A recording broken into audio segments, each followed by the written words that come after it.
On a dit, d'où vient la respiration? C'est obligé que la respiration, ce n'est pas de l'oxygène. C'est obligé que la respiration, ce n'est pas un moteur, comment on dit, un moteur qui se répète, moditif, qui a été fait depuis la création du monde. Au moment où Hachem, il a soufflé dans les narines de Adam Arishon, c'est un cycle qui a rentré dans tous les êtres humains qui fait en sorte que je respire depuis la création du monde. Non.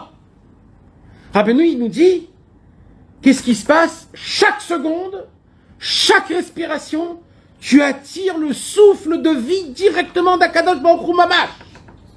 C'est pas de l'oxygène, c'est pas de l'air. Parce que l'oxygène, on voit qu'un mort, il y a de l'oxygène, et il respire pas. Il respire pas. Alors, c'est quoi qui fait que je respire? Ma neshama, on a dit que la neshama, c'est la neshima.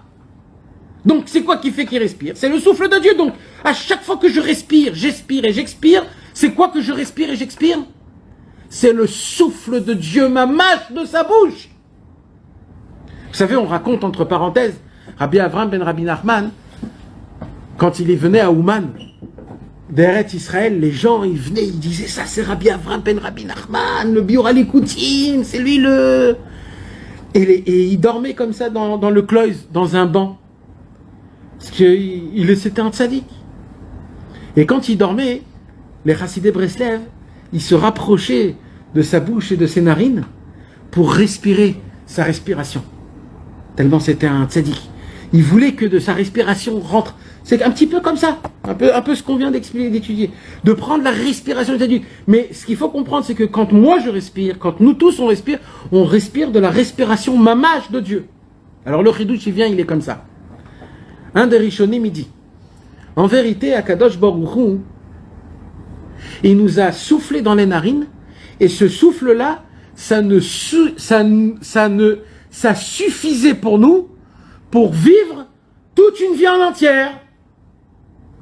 Le souffle de Dieu suffit une fois pour toute une vie en entière. Ça veut dire, de base, Hachem a créé l'être humain, qu'au moment où il naît, normalement il devrait se passer que Dieu souffle dans ses narines et ce souffle-là lui reste dans les poumons toute une vie en entière.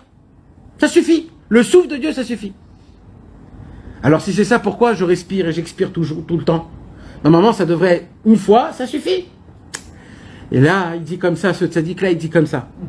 Il dit, nous, on ne veut pas se suffiser d'un seul souffle d'Hachem.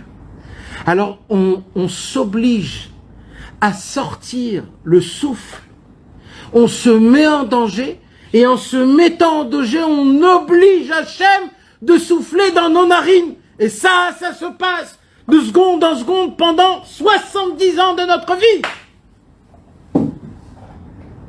Vous imaginez? Je répète, de base, le souffle suffit pour toute une vie. Le souffle de Dieu rentre dans nos poumons, ne nous maintient pendant 70 ans. C'est le souffle de Dieu. Le souffle de Dieu, c'est infini. Alors comment ça se fait que j'expire et j'expire? Pourquoi j'expire? Pourquoi j'enlève cette expiration qu'Akadosh Baruch Hu m'a donnée? Parce que c'est tellement agréable pour moi que Dieu souffle dans moi, que je suis prêt à mourir en sortant le souffle. Et en sortant le souffle, je me mets en danger de mort parce que j'enlève le souffle de vie. Et à ce moment-là, même j'oblige Akadosh Baruch Hu de venir et de souffler dans les narines pour que j'ai encore de la vie. Et ça se passe toutes les secondes pendant 70 ans. Un chidouche qui est énorme, mes amis.